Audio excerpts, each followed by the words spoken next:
Lorsqu'on voyage en solo, la sécurité personnelle, c'est un sujet assez préoccupant et les méthodes de cette vidéo sont facilement utilisables par n'importe quel gabarit. Donc j'ai l'habitude de voyager seule avec ma petite fille, même si on fait principalement du hors-piste. Quand on est en road trip, il faut bien se rapprocher des villes, parfois y dormir, et j'ai donc plusieurs solutions à vous proposer. Après avoir regardé cette vidéo, vous saurez mieux éviter et réagir en cas d'agression et vous n'aurez plus peur de partir seul. Quels sont les endroits à éviter pour dormir? Le pire endroit pour s'installer la nuit est à mon avis une aire d'autoroute. Pourquoi? Eh bien, il y a beaucoup de passages et si en plus on est dans un coin de parking mal éclairé, etc., eh bien, ce sera encore plus facile de nous agresser. Du coup, il y a du passage et pas que des gens bien ascensionnés. Et du coup, on en a quand même entendu des histoires glauques sur des aires d'autoroute. Ensuite, on va éviter les villes, surtout si on ne connaît pas la ville, parce que ce serait dommage de se retrouver dans un quartier mal fréquenté et de se faire agresser pendant qu'on dort. Donc, on va rester plutôt en périphérie. Pour dormir tranquillement, j'ai tendance à choisir plutôt des endroits comme des parkings de cimetières, des places de la mairie de village, qui vous inspirent confiance, ou qui vous inspirent la sympathie. Si vous voyez des gens avec des fourches comme ça et qui vous regardent, bon, peut-être qu'on va changer d'endroit. Là où on craint le moins, c'est en forêt ou dans la nature. Et surtout en France, on n'a pas d'animaux dangereux. La nature est pour moi l'endroit le plus simple pour éviter des agresseurs.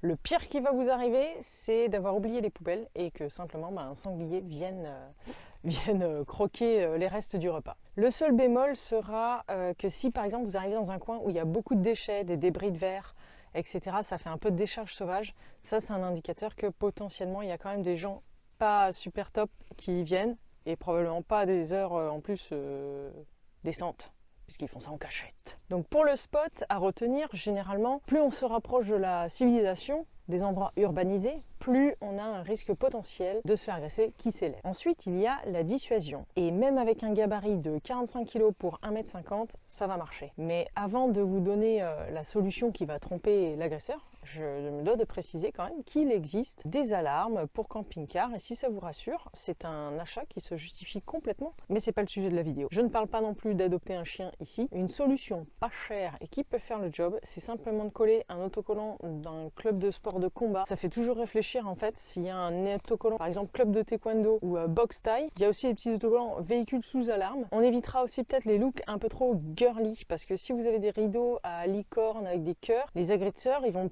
potentiellement plus se dire ça va être plus une proie facile entre guillemets quoi. Mais si l'agression arrive quand même, comment se défendre?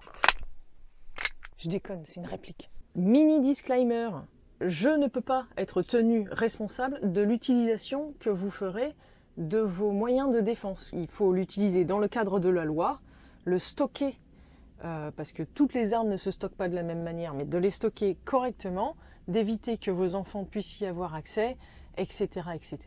Soyez prudents, c'est pas pour rigoler non plus quoi. Fin du disclaimer. Dès les premiers bruits suspects, au moindre doute, le premier réflexe c'est de mettre la lampe frontale. Vous allez voir pourquoi. Si l'agression est en train de se produire quand même, c'est là que c'est la même merde, je vous le cache pas. Donc parlez vraiment fermement à l'agresseur et gueulez avec conviction que vous allez vous défendre et qu'il doit partir immédiatement. Si l'agression se poursuit, il va falloir aller assez vite, mais j'ai 2 ou 3 trucs qui vont pouvoir lui couper l'envie. Pour illustrer la situation, on va partir du principe qu'il n'y a plus de possibilité d'éviter la confrontation, qu'on ne peut pas fuir, qu'on était installé pépouze en train de dormir. 1. Sortez votre bombe de gaz CS et balancez-lui bien dans la tronche. Pour rappel, le premier truc à mettre, c'était déjà la lampe frontale, au moindre doute, parce que comme ça, déjà, vous voyez où vous visez. Et on aura vraiment besoin de la lampe frontale parce que déjà, avec l'adrénaline, je pense que ce ne sera pas hyper facile de viser. Donc là, c'est du gel CS. Il existe aussi du gaz ou du gel OC qui est au poivre, mais qui ne marche pas forcément sur tout le monde. Ce type de bombe tire à environ 2 mètres de distance et c'est plutôt pas mal parce qu'en van, du coup, on peut atteindre jusqu'à l'avant du véhicule s'il ouvre par l'avant. Et le gel, c'est vraiment bien parce que dans un espace confiné, en fait, avec le spray, on en aura partout dans les yeux, etc. Ça va pas être super efficace. Tandis que le gel, s'il en prend dans la figure, il va être vite calmé. On a une astuce pour ça aussi, si jamais on s'en met dessus. J'y reviendrai plus tard. Équipez-vous de votre choker ou taser. Armez-le et montrez-lui que vous allez lui envoyer une décharge. Ça devrait le calmer et je pense le faire fuir. Mais restez prête ou prêt. Démonstration. Donc j'ai un modèle avec une dragonne. Ce que je trouve assez rassurant, parce que du coup, même si il arrive à me le voler, par exemple, eh ben, il ne peut pas le retourner contre moi ou ma fille, parce qu'il ne marche pas sans cette dragonne. Et là, je vous assure que ça envoie quand même une sacrée patate. Hein. Ça va le foutre KO pour 1 ou 2 minutes, facile. Par contre, il y a une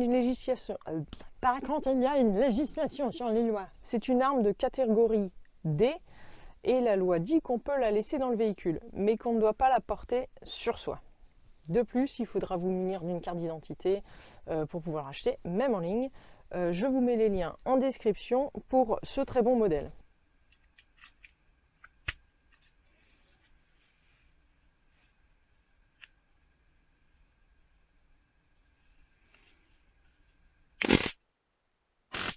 Si vous êtes dans un endroit à risque, par exemple, devant le van, c'est important de garder vos dispositifs de défense à portée de main, que ce soit le gel CS ou le choker, ou autre chose si vous avez choisi une batte de baseball par exemple ou quoi au caisse. Je déconseille cependant la matraque parce que dans un van, il n'y a pas la place de s'en servir correctement. Au risque d'envoyer un coup à son enfant dans la bataille. Donc, moi, je ne suis pas très fan de cette solution. Dans un corps à corps, en fait, je trouve que déjà la situation est flippante, mais en plus, si je suis pas libre de mes mouvements et que finalement je peux pas le taper, ça va pas m'aider. Donc, situation très dégradée, un choker, c'est pas mal déjà. Alors donc maintenant que vous lui avez pété la tronche et qu'il est par terre et qu'il ne bouge plus, qu'est-ce qu'on peut faire? Alors déjà, le réflexe, c'est de se barrer. Normal, on a eu la trouille de sa vie. Mais je dirais que ce serait quand même bien de ne pas laisser quelqu'un, même un petit salopard dans son genre, sans assistance si vous l'avez vraiment détruit dans la panique. Bien entendu, on se défend pour sa vie et l'adrénaline ne va pas redescendre comme ça en un claquement de doigts. Mais alors, comment qu'on fait? Eh bien tout d'abord, on va aller chercher de l'aide. Donc si l'agression était sur une aire d'autoroute par exemple, eh bien on peut aller voir les gens qui y travaillent pour ne pas rester seul. Bien sûr, on prend avec soi son enfant, si on l'a avec nous. Hein. Vous serez probablement vous serez probablement en état de choc, donc ne jamais rester seul et mettez-vous en sécurité. Ne prenez pas le volant, sauf si vous y êtes obligé bien sûr, mais on demande de l'aide. Et on demande de l'aide spécifiquement à quelqu'un. On ne demande pas « Hey, il y a quelqu'un qui peut m'aider ?» Non, on interpelle quelqu'un et on lui dit « Vous, s'il vous plaît monsieur, venez m'aider, j'ai besoin de vous. » Ensuite, on appelle la police. En cas de contact avec le gel CS, bah oui, ça peut arriver qu'on s'en mette sur soi. Et c'est pour ça que je recommande plutôt les gels d'ailleurs que les sprays, parce qu'avec les sprays, c'est sûr qu'on en aura dans les yeux et dans les voies respiratoires. Ça, je le sais, ça m'est arrivé. Donc, pour calmer la brûlure avec le gel CS, il y a des bombes neutralisantes pour pouvoir retrouver nos facultés plus rapidement. Je n'ai pas testé le gel neutralisant, j'ai pas voulu me speecher d'abord. Mais à l'époque, moi j'avais pris du spray, c'était du lacrymo et j'avais été HS pendant 30 minutes. Donc un gel neutralisant CS, ça peut être super intéressant. Surtout que je rappelle que l'agression arrive potentiellement dans le van. Et donc dans un espace restreint, ça irrite, même sur la peau, etc. Donc ça, c'est quand même pas mal comme option. Et aussi pour les enfants, s'ils sont touchés parce qu'ils vont douiller. En plus, je dirais de garder dans la trousse de soins un pansement hémostatique. Mais Kezako, c'est un pansement en fait qui empêche un petit peu les hémorragies. Il y a un anticoagulant dedans. Et donc si on perd beaucoup de sang, qu'on a pris un coup de couteau ou quoi au caisse, ça peut être crucial en attendant les pompiers, pour vous ou pour votre agresseur, de pouvoir l'appliquer avec une petite pression comme ça, pour réduire le saignement jusqu'à l'arrivée des secours. La police est prévenue, les secours sont là, super, ça va s'arranger.